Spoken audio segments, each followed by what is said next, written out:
Okay, habari za wakati huu. Karibu sana katika mafunzo haya ya jinsi ya kupunguza uzito wako pamoja na kitambi. Utakuwa nami Dr. Rajabu Mpangalala katika mafunzo haya ambayo nitakwenda kuelekeza njia rahisi ambazo unaweza ukazitumia kuweza kupunguza uzito wako. Mtu anaweza kauliza kwamba kwa nini nafundisha mada hii? Kwa sababu mimi specify sana katika kuwasaidia wanaume kuondokana na changamoto ya upungufu wa nguvu za kiume. Yaani kama vile mtu anawahi kufika kileleni, anashindwa kurudia tendo na changamoto nyinginezo katika afya ya tendo la ndoa.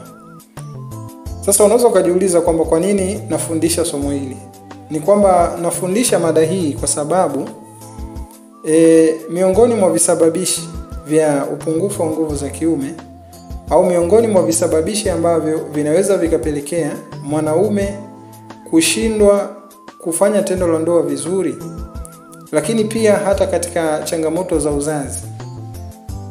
Miongoni mwa visababishi vikubwa, miongoni mwa visababishi hivyo ni uzito pamoja na kitambi, uzito kupita kiasi. Kwa hiyo uzito, mtu anapokuwa na uzito, ina maana itamfanya asishiriki tendo la ndoa vizuri, lakini wakati mwingine hata kuzaa anaweza kushindwa kuzaa. Kutokana yaani bimaana anaweza kushindwa kuzalisha kutokamana na uzito. Na hapa sana nawalenga wanaume, japo hii program inahusu pia hata wanawake ambao wanahitaji kupunguza uzito wao pamoja na vitambi. Uzito na kitambi ni vitu ambavyo vinaenda perpendicular, ni vitu ambavyo vinaenda pamoja. Visababishi ambavyo vinasababisha uzito mara nyingi ndio visababishi ambavyo vinasababisha mtu kuwa na kitambi. Kwa hiyo ndio maana hata katika jinsi ya kuweza kupunguza ima ni uzito, ina maana vinaingizwa katika kitu kimoja. Yaani njia ambazo mtu anatakiwa azitumie kupunguza uzito ndio njia hizo ambazo anazitumia mtu kuweza kupunguza kitambi. Kwa njia ambazo nitaweza kufundisha hapa zitakusaidia kuweza kupunguza kitambi, lakini pia zitakusaidia kuweza kupunguza uzito wako. Kwa hiyo moja kwa moja tuende kwenye mada yetu. Na katika somo hili la kwanza nitakuelekeza ni visababishi gani ambavyo vinasababisha uzito pamoja na kitambi. Mambo gani ambayo mtu akiyafanya yanasababisha mtu kuwa na uzito pamoja na kitambi. Sababu ya kwanza kabisa ni ulaji mbovu pamoja na unywaji mbovu. Lakini pia hapa inaingia kula kupita kiasi. Hiki ni kisababishi kikubwa sana miongoni mwa visababishi vya mtu kuwa na uzito uliopitiliza au uzito mkubwa pamoja na masuala mazima ya kitambi. Hiki ni kisababishi kikubwa sana, ulaji na unywaji mbovu. Kwa hiyo kama unataka kupunguza uzito wako, kama unataka kupunguza au kuondoa kitambi chako, basi kitu ambacho unatakiwa kuzingatia muhimu zaidi kuliko vyote ni hii pointi ya kwanza ambayo ni ulaji. Nini ambacho unaingiza katika tumbo lako na nini ambacho au kinywaji gani ambacho unaingiza katika tumbo lako.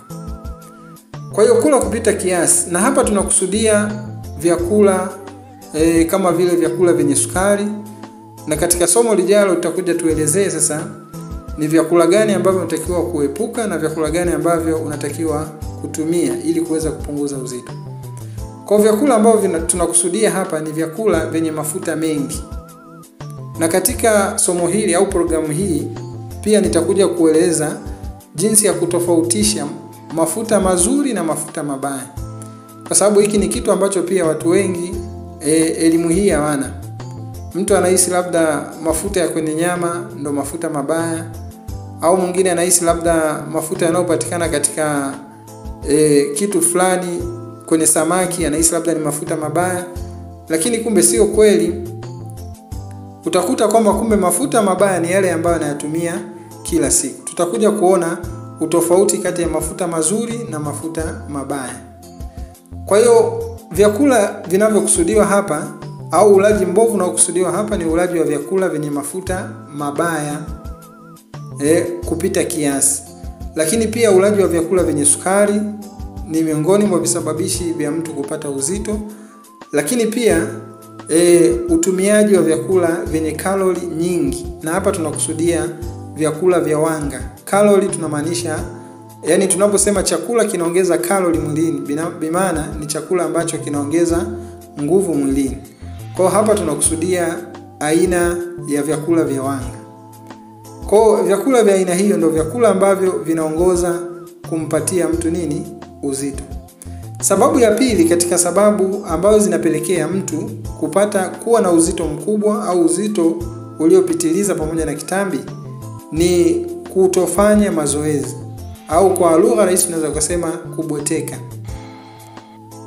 Kutofanya mazoezi pia ni kisababishi ambacho kinasababisha watu wengi kuingia katika changamoto ya kuwa na uzito uliopitiliza.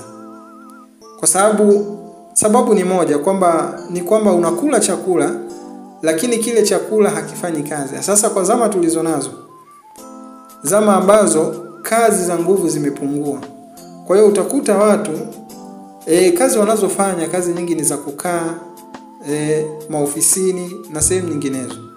Kwa hiyo utajikuta mtu anakula chakula mara 3 kwa siku, lakini kile chakula hakifanyi kazi. Utakuta mtu anakula asubuhi, kabla chakula cha asubuhi, yani ile breakfast aliyokula, kabla hakijaisha tayari anakuja tena anaongeza chakula cha mchana.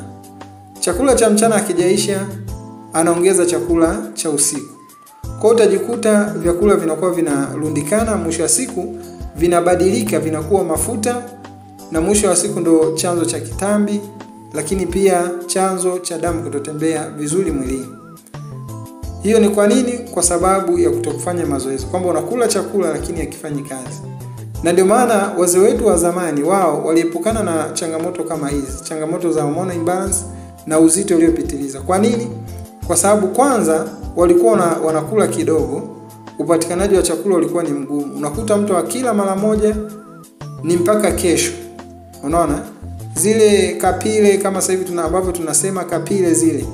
Unakuta mtu anakula kakaranga, amekaa kidogo, mara uji umepita na kunywa uji wa sukari nyingi, mara amekaa kidogo mandazi yamepita na kula, mara zamani vitu kama hivi vilikuwa havipo. Kwa hiyo iliokoa watu wa zamani kuweza kuepukana na changamoto kama hizi za uzito. Kwa sababu wao walikuwa kwanza wanakula kidogo, lakini pia shughuli zao walizokuwa wakifanya zilikuwa zinahusisha kutembea kwa muda mrefu, lakini pia kushughulisha miili yao. Kwa hiyo iliwaepusha na maradhi mengi, ikiwemo changamoto hii ya uzito uliopitiliza. Kwa sababu ya pili ambayo inasababisha watu wengi kuingia katika changamoto hii ya uzito uliopitiliza ni kutofanya mazoezi mara kwa mara. Visababishi vya uzito uliopitiliza, visababishi vikuu vipo hivi viwili ambavyo tumevitaja. Kisababishi cha kwanza ni ulaji mbovu na unywaji mbovu, na kisababishi cha pili ni kutofanya mazoezi. Hivi ndio visababishi vikuu ambavyo vinapelekea mtu kuwa na uzito uliopitiliza pamoja na kitambi. Vipo visababishi vingine vingi, lakini visababishi vikuu ni hivi visababishi viwili. Na visababishi vingine ni kama vile labda msongo wa mawazo, japo sio mara kwa mara, lakini msongo wa mawazo kuna namna pia unaweza kusababisha mtu kuwa na kitambi. Kadhalika kukosa usingizi, matatizo ya hormone, na sasa kwa wanawake ni moja ya chanzo ambacho kinaweza kupelekea mtu kuwa na uzito uliopitiliza. Kadhalika kukaa muda mrefu. Kwa mfano kwa wale ndugu zetu wanaofanya kazi maofisini, ile kukaa muda mrefu, hiyo pia inasababisha mtu kuwa na uzito uliopitiliza.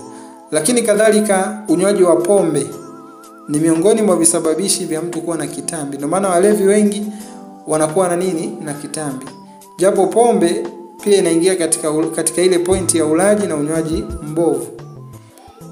Kwa hiyo hivyo ndio visababishi vikuu ambavyo vinapelekea watu wengi kuingia katika changamoto hii ya uzito uliopitiliza. Mwisho kabisa, mtu unaweza kujiuliza kwamba je, kati ya mazoezi na na chakula ni kitu gani ambacho ni muhimu zaidi mtu kuzingatia katika safari ya kupunguza uzito uliopitiliza? Kwa mada hii kadhalika tutakuja tuione, lakini kwa ufupi ni kwamba muhimu zaidi kati ya mazoezi na chakula katika safari ya kupunguza uzito ni chakula. Yaani bimaana nini unaingiza katika tumbo lako ndio kitu ambacho kitadetermine kwamba utakuwa na uzito uliopitiliza au utakuwa na uzito wa kawaida. Kwa hiyo chakula ni kitu muhimu zaidi katika safari ya kupunguza uzito kuliko nini? Kuliko mazoezi. Mtu mazoezi anaweza akafanya kidogo tu, kwa sababu mazoezi tunayafanya hata katika maisha ya kila siku. Kutembea hapa na pale, mazoezi unaweza kufanya hata ndani, ukapiga push up ukafanyeje. Lakini muhimu zaidi na kitu ambacho pia ni kisababishi kikubwa zaidi ni kile ambacho unaingiza katika tumbo lako. Kwa hiyo tutakuja kuona katika somo lijalo ni vyakula gani vya kuepuka na ni vyakula gani ambavyo utaruhusiwa kutumia katika safari yako ya kupunguza uzito wako. Lakini kadhalika tutakuja tuone mazoezi mepesi ya kufanya. Japo kama nilivyosema, mazoezi sio muhimu sana, japo ni muhimu ili kuweza kuchoma vile vyakula ambavyo vinapatikana katika nini? Katika vile vyakula ambavyo unavitumia kila siku. Kwa hiyo tutakuja kuona vyakula, lakini kadhalika mazoezi mepesi ambayo unaweza kufanya ili kukuwezesha kupunguza nini? Kupunguza uzito wako. Kwa hiyo katika somo hili la kwanza tutaishia hapa na tutakuja kuendelea kuona mambo mengine yanayofuatia ambayo nimekuambia kwamba kama vile kutofautisha mafuta mazuri na mabaya. Kadhalika tutakuja tuone vyakula. Kwa hivyo nikutakie utekelezaji mwema na ufanyaji kazi mwema wa somo hili au wa mambo haya ambayo tumejifunza katika somo hili la kwanza. Mimi ni Dr. Rajabu na tukutane katika somo lijalo.